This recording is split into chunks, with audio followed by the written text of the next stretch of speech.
기교구와 일청유무를 맡고 있는 고재인 목사라고 합니다. 반갑습니다. 앞서 우리 목사님께서 교리 교육의 필요성, 또 중요성, 교리가 무엇인지에 대해서 정말 너무 자세하게 잘 설명해 주셔서 오늘 저와 함께는 제목처럼 교리 교육의 실제와 열매에 대해서 함께 좀 나눠 보려고 합니다.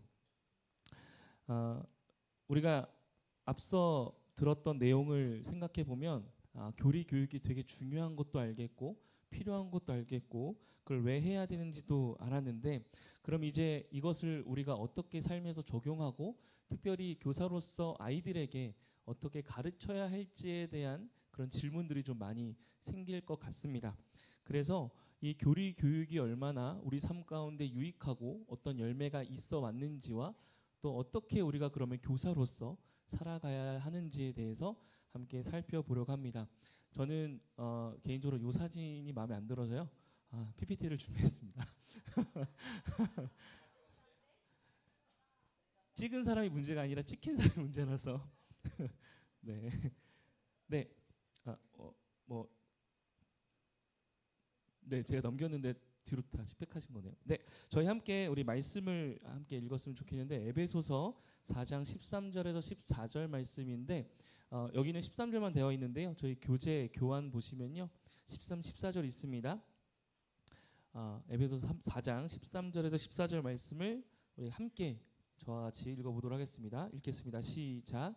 우리가 다 하나님의 아들을 믿는 것과 아는 일에 하나가 되어 온전한 사람을 이루어 장성한 분량에 충만한 데까지 이르리니, 이는 우리가 이제부터 어린아이가 되지 아니하여 사람의 속임수와 간사한 유혹에 빠져 온갖 풍조에 밀려 요동하지 않게 하려 함이니라.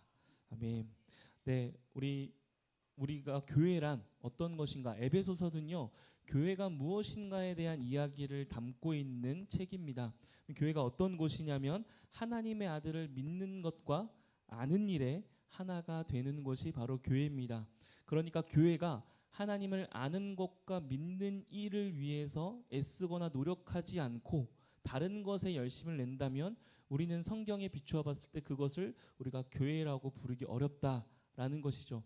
그리고 교회의 정체성이란 바로 하나님을 아는 것과 믿는 일에 우리가 애쓰며 몸부림치며 또 그것들을 가르치고 전수하는 일에 우리가 열심을 내는 곳이 바로 교회라는 것이죠. 그래서 우리는 이제 이것들을 우리 아이들에게 가르쳐야 할 텐데, 우리는 교리하면 딱딱하고 좀 무거운 이야기라고 생각할 수 있지만 교리는 결코 그런 것이 아닙니다. 교리는 딱딱하게 죽어있는 지식이 아니기 때문입니다. 교리는 우리 삶 가운데 가장 중요한 이야기들을 담고 있고 우리 가운데 있는 많은 질문들의 성경적인 답을 갖고 있기 때문에 교회는 딱딱하게 죽어있는 지식이 아닙니다. 성경에 나타난 그리스도를 더 선명하게 보게 하는 가장 아름답고 따뜻한 신앙의 언어가 바로 교리입니다. 그래서 이 교리 교육에 있어서 우리가 조금 질문하는 부분들이 있는데, 그게 뭐냐면 우리가 이제 아이들을 가르칠 때 좀 이 딱딱하고 어려운 교리를 어떻게 가르쳐야 하는가, 우리 참 질문을 많이 하게 됩니다. 딱딱하고 이 어려운 교리를 어떻게 우리 자녀들에게 혹은 우리 아이들에게 가르쳐야 하는가에 대한 질문에 대한 답으로 우리가 이 인식 자체를 좀 바꿔야 합니다.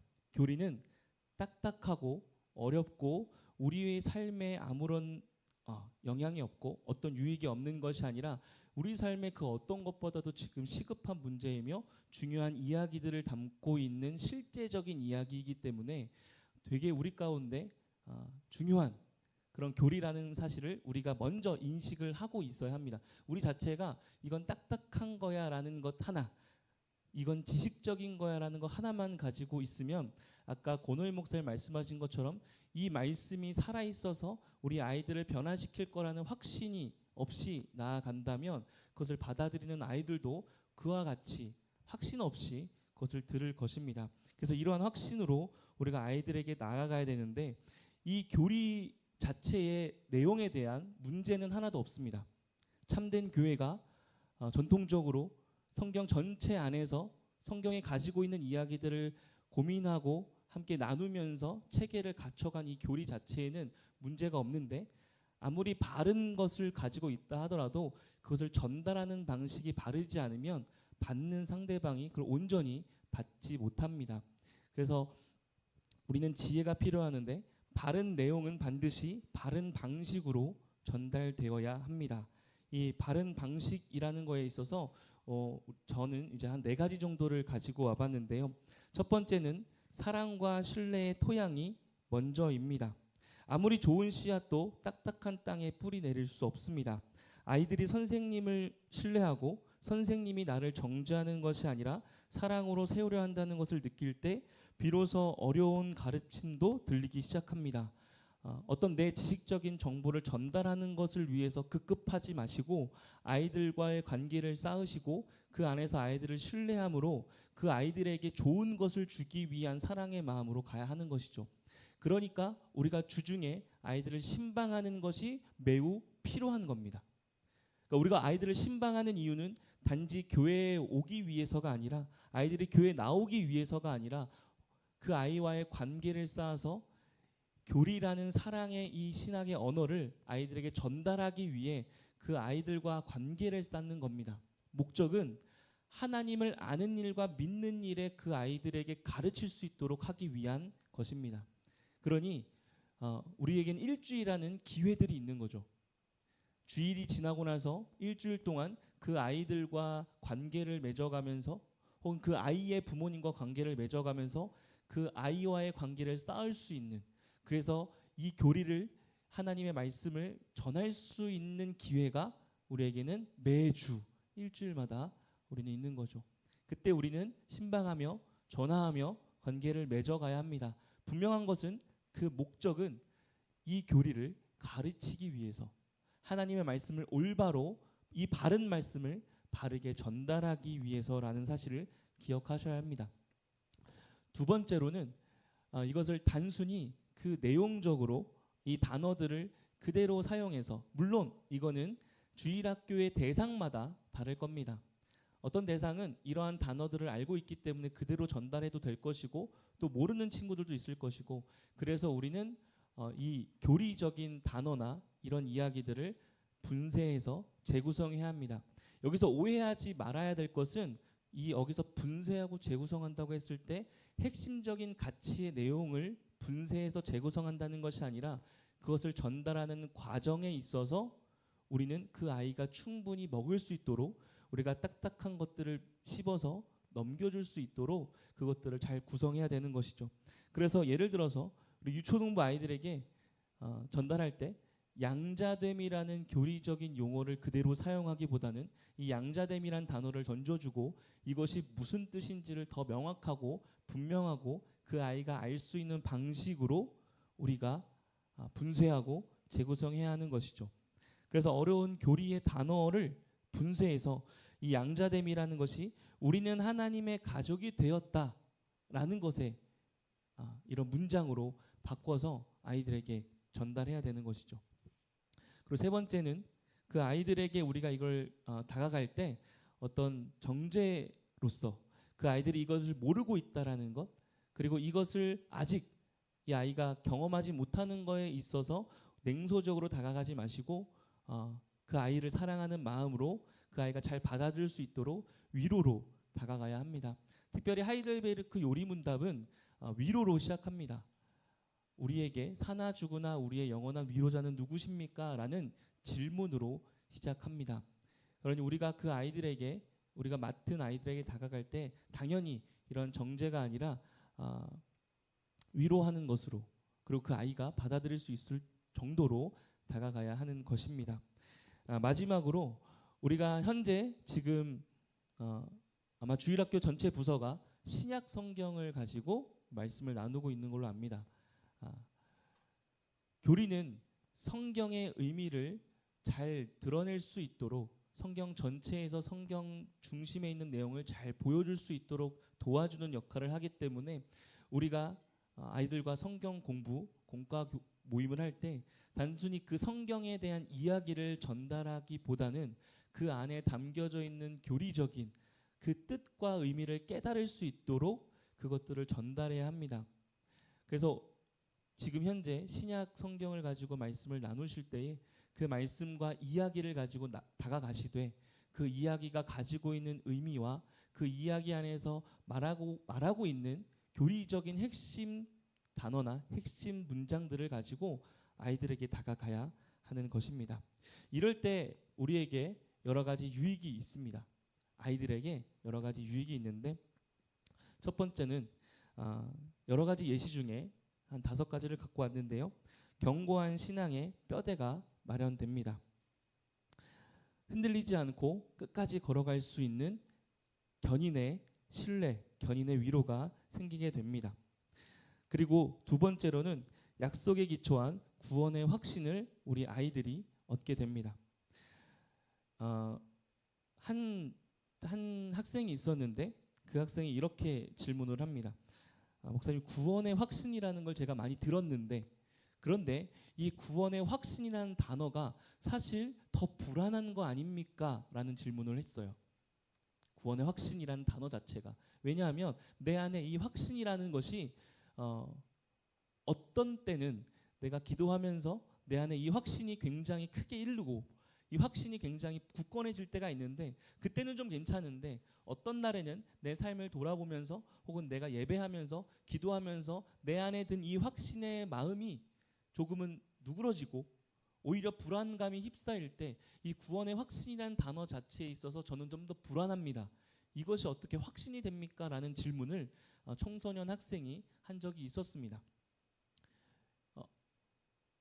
교리 교육을 받는 학생에게 구원의 확신은 그런 불안함이 아니라 오히려 더 내 삶 가운데 그러한 부족함이 있음에도 불구하고 내가 하나님 안에서 흔들리지 않게 살아갈 수 있는 확신 가운데 거하게 합니다. 왜냐하면 여러분, 구원의 확신이라는 것은 내가 가지고 있는 어떤 감정적인 상태를 이야기하는 것이 아니라 내가 무엇을 붙잡고 있어서 그것으로 인해 확신을 얻게 되는 것이죠. 그러니까 내가 어떤 감정으로 확신의 마음이 있어서 단단히 붙잡고 있는 것 때문에 내가 확신하는 것이 아니라 나를 붙잡고 있는 그분이 단단하게 내가 어떠한 감정이거나 어떠한 상태거나 어떠한 모습이더라도 여전히 나를 붙잡고 있다라는 그 말씀의 약속을 믿기 때문에 우리는 구원의 확신을 가지고 있다라고 얘기하는 것이지, 우리의 감정이 확신이 너무 커서 그 마음의 감정이 굳건해서 우리는 그것을 굳건하다라는 것을 구원의 확신이라고 말하지 않습니다.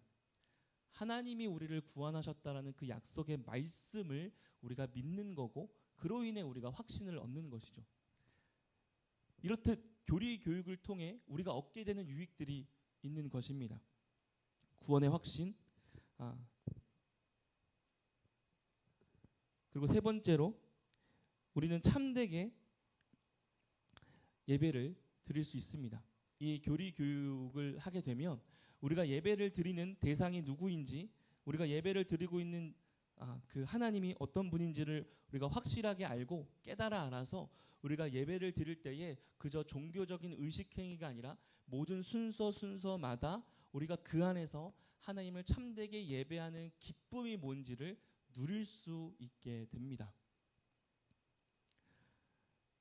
대부분 학생들이 교회 와서 예배를 드릴 때 어떻게 드리나요? 찬양하고 기도하고 말씀 듣고 그리고 주기도문 혹은 축도하고 그리고 공과 공부를 하죠.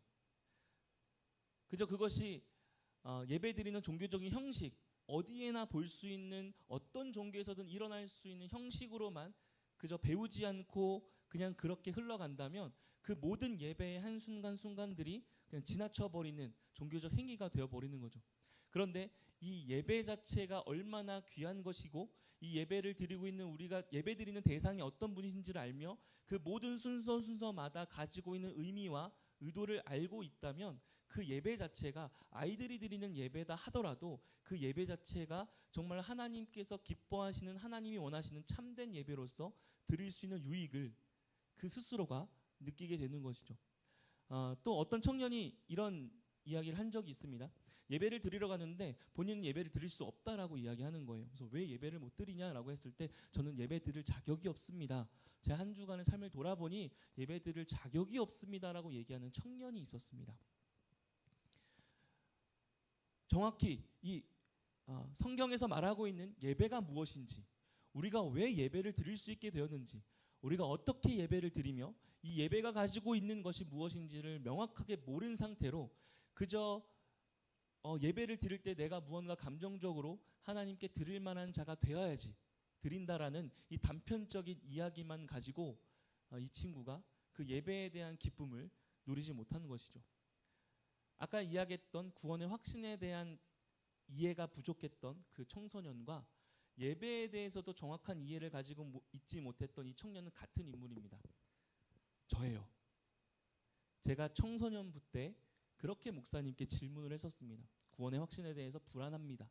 그리고 제가 청년이 됐을 때 20대에 대학교에서 체프를 드리러 가는데 제 스스로 예배 드릴 자격이 없어서 나는 예배를 못 드린다라고 이야기를 했습니다.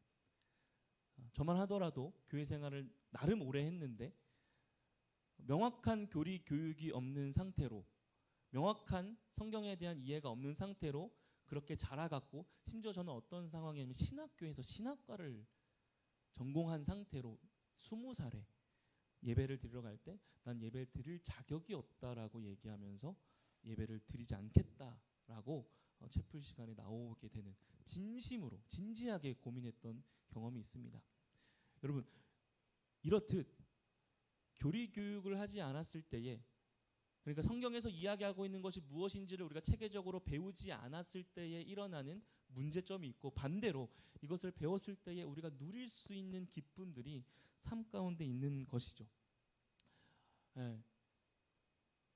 그리고 또 한 가지가 있는데, 우리의 삶 가운데 예배를 드리는 것뿐만 아니라 우리가 살아가는 삶 속에서 순종에 대한 삶이 또 달라집니다. 우리가 순종을 할 때 하나님께서 명령하셨기 때문에 억지로 하는 것, 때로는 피곤하고 지치고 또 내 삶 가운데 힘들 때에 이 순종하는 이 모든 역할들이, 또 때로는 교사로서 살아가는 이 모든 것들에 있어서 우리가 그러한 유익들을 얻을 수 있다는 거예요. 어떤 유익이에요? 이 모든 헌신과 봉사가 뭐로 시작된 겁니까? 하나님이 주신 은혜에 의한 우리의 반응인 거죠. 우리가 무언가를 해서 이것으로 인해서 우리가 무언가를 더 얻기 위해서 하는 것이 아니라, 우리가 하는 하나님 안에서의 모든 순종과 그 명령에 따른 우리의 행동들은 하나님이 이미 우리 가운데 허락하신 은혜에 감격하여서 반응하는 것이지, 우리가 하나님께 무언가를 얻어내기 위해서 하는 것이 아니라는 것이죠. 그런데 우리 아이들 어떻습니까? 예배에 나오지 않으면, 요즘은 그런지 잘 모르겠는데 죄책감이 있긴 하죠. 불안함이 있긴 하죠.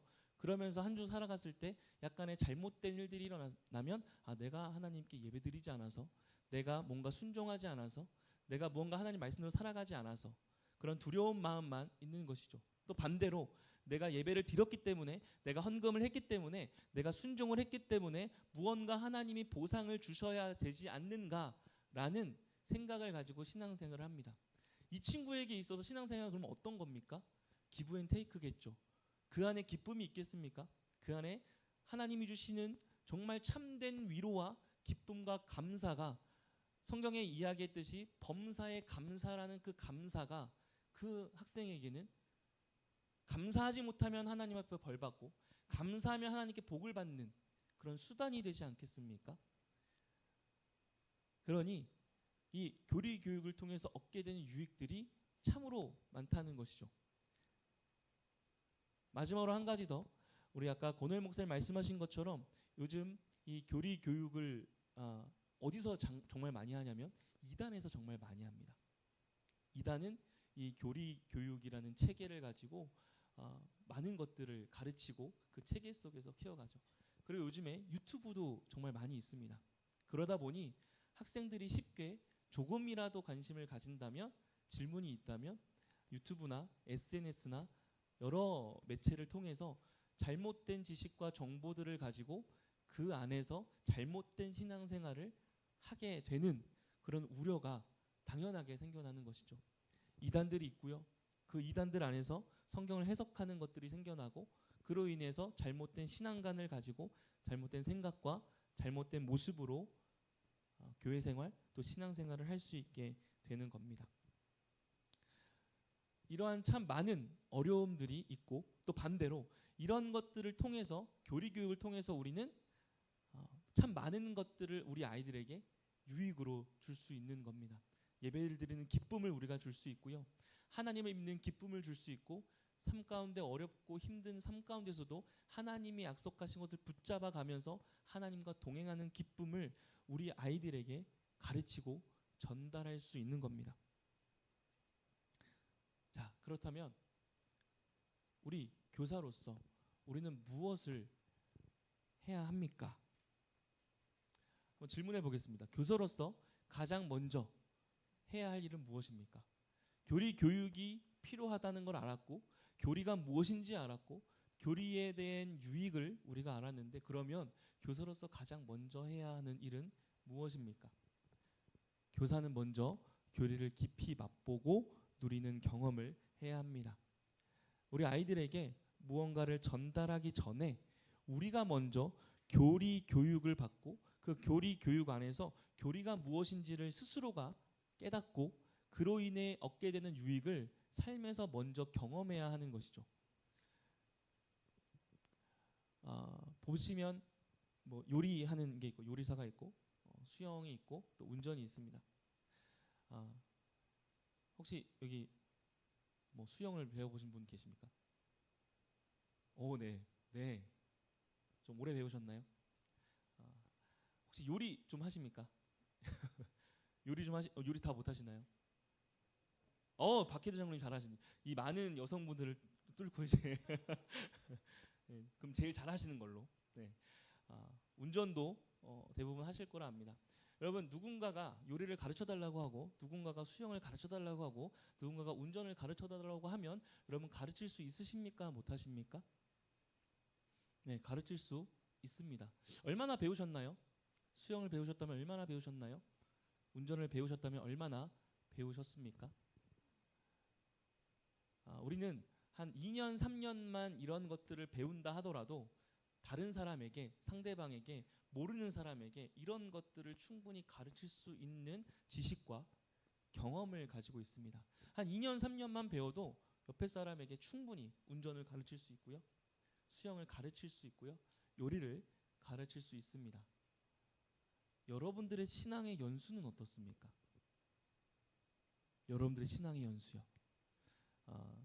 최소한 모태신앙으로 살아오신 분들이 계시다면 본인의 나이에 맞춰서 최소 10년에서 최대까지는 말씀 안 드리겠지만 어쨌든 한 10년, 20년 신앙생활을 해오지 않았습니까?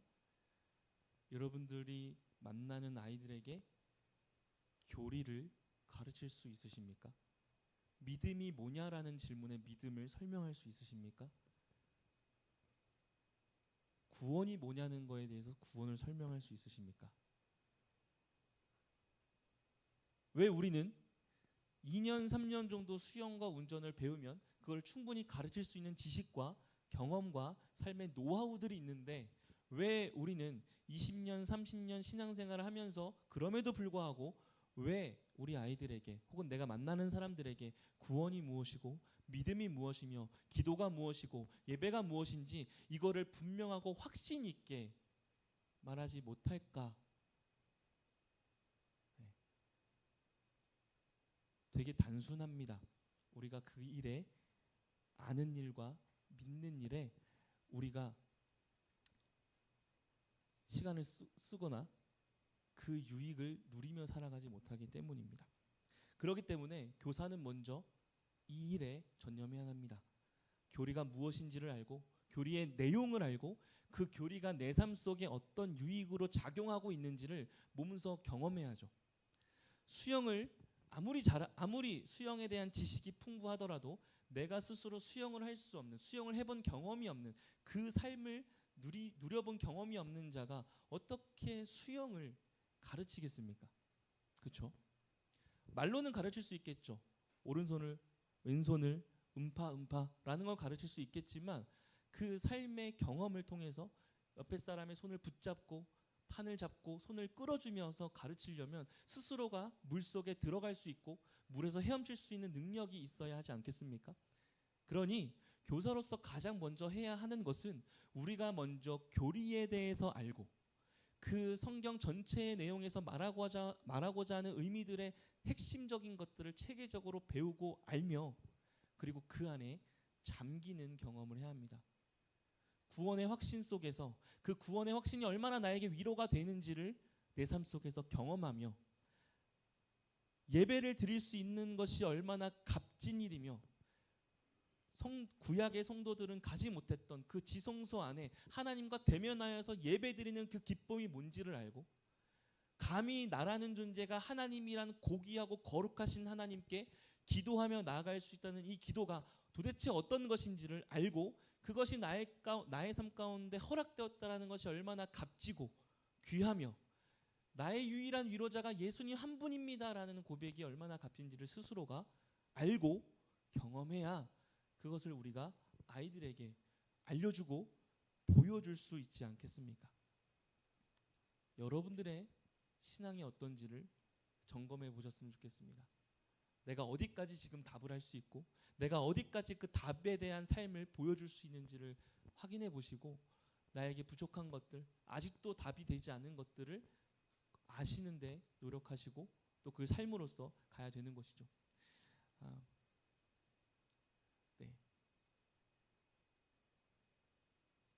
우리가 아까 읽었던 말씀이죠. 우리가 다 하나님의 아들을 믿는 것과 아는 일에 하나가 되어 이것이 교회입니다. 우리 아이들에게 무언가 하나님을 아는 것과 믿는 일에 도움을 주기 위해서 애쓰는 것도 물론 필요하지만 그 전에 교사가 스스로 교회로서의 정체성을 가지고 서로가 하나님을 아는 것과 믿는 것에 우리가 삶을 살아가는 것이 교회의 모습입니다. 그리고 우리는 또 교사이기 때문에 베드로전서 3장 15절 말씀처럼 너희 마음에 그리스도를 주라 삼아 거룩하게 하고 너희 속에 있는 소망의 이유를 묻는 자에게는 대답할 것을 항상 준비해야 하는 것입니다. 우리 청소년들이 얼마나 많이 질문하시는지 아십니까? 유초등부 애들은요, 영유치부 애들은요, 청년들도 질문을 많이 합니다. 이 질문에 우리가 답을 준비해야죠. 다행인 건 질문을 한다는 겁니다. 질문을. 호세아서에서는 하나님께서 이스라엘 백성을 심판하시면서 이렇게 이야기하십니다. 내 백성이 지식이 없으므로 망하는도다. 네, 알아야 합니다. 배워야 하고 그 배움으로 인해서 그 배움이 내 삶 가운데서 어떻게 작용하는지를 얼마나 그것이 나에게 위로가 되는지를 삶에서 경험해야 하는 것이죠. 그래서 교사로서 자신이 먼저 해야 하는 것은 이 아는 일과 믿는 것에 우리가 잠겨야 하는 것입니다. 우리 종교개혁자 중에 존 칼빈이라는 우리 목사님께서는 이렇게 이야기하셨습니다. 참된 믿음은 지식과 분리될 수 없으며 하나님을 아는 올바른 지식은 반드시 삶의 경건과 고백으로 이어진다. 참된 믿음은 지식과 분리될 수 없습니다. 우리가 하나님의 말씀과 교리를 아는 것이 그저 우리의 지식을 쌓는 것이 아니라 이것이 참된 믿음으로 가는데 결코 분리될 수 없는 것인 거죠. 그리고 이 참된 믿음을 가지고 참된 지식을 가진 참된 믿음을 가지게 된다면 그것이 삶의 경건과 고백으로 이어지게 되는 것입니다. 교사 선생님들께서 교리에 대해서 지식과 그것이 삶으로 이어지는 잠기는 경험들을 하셔야만 합니다. 그래야 우리 아이들이 하나님을 믿는 일에 방향성을 잃어버리지 않고 조금 더디더라도 그래도 올바르게 곧게 갈 수 있는 것이죠. 제가 청소년부 담당을 했을 때 한 학생에게 이렇게 질문을 해봤습니다. 이건 저 아니고요. 정말로 한 학생인데 솔직히 너가 지금 부모님 때문에 교회를 다니고 있다고 했는데 솔직하게 이야기를 해봤으면 좋겠다. 너 하나님이 존재한다고 생각하니? 네. 다행이다. 그럼 그 하나님은 어떤 분이라고 왜 존재한다고 생각하니? 사실은 존재한다고 생각할 때도 있고 아닐 때도 있습니다. 왜 그렇게 생각하니? 무언가 이럴 때 하나님께서 나를 조금 도와주시는 것 같아서 존재하는 것 같고, 또 어떨 때는 이거 도와주시면 좋을 것 같은데 그러지 않아서 하나님의 어떨 때는 존재하지 않는 것처럼 느낄 때가 있다라고 이야기하는 학생이 있었습니다. 그 아이에게 여러분들이 답을 준비하셔야 되고, 그 답이 단순히 어떤 지식을 전달하는 것이 아니라 우리 선생님들의 삶에서 이 참된 지식과 참된 교리 안에서 알게 된 하나님에 대한 이해와 또 삶에서 경험한 그 참된 지식 안에서 경험한 하나님을 그 자녀들에게, 그 아이들에게 전달해야 하는 것이죠. 자, 그러면 여러분들 교리 교육을 어떻게 해야 합니까? 교리 교육을 어떻게 해야 합니까? 그렇다면 교리 교육을 새롭게 받아야 합니까? 네, 교리 교육을 받아야만 합니다. 그러나 여러분 새로 받으실 필요는 없습니다. 무언가 어떤 것을 만들어서 다시 새롭게 할 필요는 없습니다. 왜냐하면 이미 교회에서 시행하고 있는 교리 교육들이 있습니다. 우선 서울림교회는 우리 주일학교 선생님들 다 아시겠지만 3년의 주기로 교육 커리큘럼이 준비되어 있습니다. 구약, 한 해는 구약, 한 해는 신약, 한 해는 교리입니다. 내년이 무슨 교육인지 아십니까? 내년이 교리입니다. 그러니까 지금부터 준비하시기 바랍니다. 내년부터 할 교리 교육을 준비하시기 바랍니다. 그렇다고 올 한 해를 넘어가시라는 게 아닙니다. 올 한 해 말씀, 신약을 통해서 전달된 그 말씀 안에 있는 하나님의 뜻을, 하나님이 전달하는 그 의미들을 여러분들이 삶 가운데서 녹여내서 그걸 아이들에게 전달해야겠죠. 어쨌든 내년에 있을 교리 교육, 교리에 대해서 준비하시기 바랍니다. 어떻게요? 교회에서 하고 있는 여러 교리 교육 학습 프로그램들이 있습니다. 신앙 성장반과 성숙반이 있죠. 신앙 성장반은 5주 정도, 담임 목사님께서 전체 진행하시는데 5주 정도 성경 전체에 대한 개관을 담임 목사님께서 하십니다. 그리고 나머지 9주 정도는 그 우리가 해야 할 기초적인 신앙에 대한 이해들을 나눠주십니다. 예배가 무엇인지, 기도가 무엇인지, 믿음이 무엇인지, 헌금을 왜 하는지, 헌금이 무엇인지, 이런 기초적인 신앙의 지식들을 함께 나누는 시간을 가지는 게 신앙 성장반입니다. 그리고 신앙 성숙반은 도르트 신조라고 하는 우리가 교리 교육 문답서가 여러 개가 있는데 웨스트민스터 소요리 문답, 그리고 하이델베르크, 그리고 도르트 신조, 이렇게 세 가지를 하는데 담임 목사님께서 도르트 신조로 신앙 성숙반을 진행합니다. 그 안에서 교리적인 교육들을 진행하고 있으니까요. 혹시 들으신 분들이 계시다고 듣지 못하신 분이 계시다고 한다면 꼭 신청 기간이 되시면 들으시기 바랍니다. 이미 교리 교육을 충분히 교회에서 하고 있습니다. 또 매달 둘째 주, 넷째 주 격주로 담임 목사님께서 하이델베르크 요리문답으로 수요 예배 설교를 진행하십니다. 문답으로 되어 있는 하이델베르크 교리문답에서 이 문답으로 1문씩 진행하십니다. 하나씩. 그래서 매주 격주 수요 예배로 진행이 되니 그 시간에 참여하시는 것만으로도 충분히 교리 교육으로 여러분들 가운데 유익이 될 거라 생각합니다. 혹시 정말 그때 부득이하게 참여를 못하게 되는 경우가 있다 하더라도 지금 현재 교리 교육에 대한 그 하이델베르크 설교가 영상으로 올라가 있습니다. 친절하게 재생 목록에 올라가 있거든요. 그래서 하이델베르크 강해로 지금 현재 58번까지 나와 있습니다. 얼마나 좋아요. 내년에 교리 교육을 이제 하셔야 되는데 지금 1문부터 58번까지 쫙 담임 목사님께서 너무 잘 설명을 해주셨습니다. 교리 교육을 하셔야 되는데 지금 당장 너무 많은 것들이, 특별히 또 수요 예배 설교가 올라와 있기 때문에 그걸 통해서 준비하시고 선생님들이 그걸 준비하시면서 들으시면서 이것이 내 삶 가운데 정말로 살아있는지, 그것이 내 삶 가운데 어떤 유익을 주는지 그 말씀을 통해서 삶을 한번 살아가 보시기 바랍니다.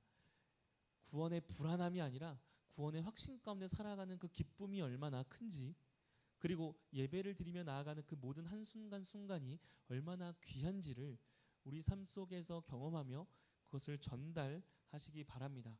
먼저 우리가 교리에 대해 알고 그 안에 잠기는 경험을 하시기 바랍니다. 그로 인해 나타나는 아이들에게 향하는 교리 교육은 하나님께서 말씀하신 대로 그 말씀은 하나님께서 그 말씀을 통해서 우리 아이들에게 전달해 주실 것이고, 그 아이들이 그 방향성을 가지고 올바른 방향성을 가지고 하나님을 올바로 알아가는 그 애씀과 노력이 그 아들 가운데 있을 겁니다. 선생님들께서 참 많은 노력과 열심으로 하고 계신 걸 알고 있습니다. 무엇보다도 선생님들의 신앙에 있어서 더더욱 열심을 내셔야 합니다. 특히 내가 지금 어떤 방향성을 가지고, 혹시 내가 잘못된 방향성을 가지고 열심을 내고 있지는 않은지 꼭 점검하시기 바랍니다. 말씀을 통해서, 담임 목사님의 그 하이델베르크 교리를 통해서, 또 여러 질문들을 통해서 그것들을 확인하시고 점검하시고 그 속에 잠겨서 위로를 얻으시고 유익을 얻으셔서 그것을 전하심으로 우리 아이들이 하나님을 알고 믿는 일에 더욱더 자라갈 수 있도록 더욱더 힘써 주시길 바랍니다.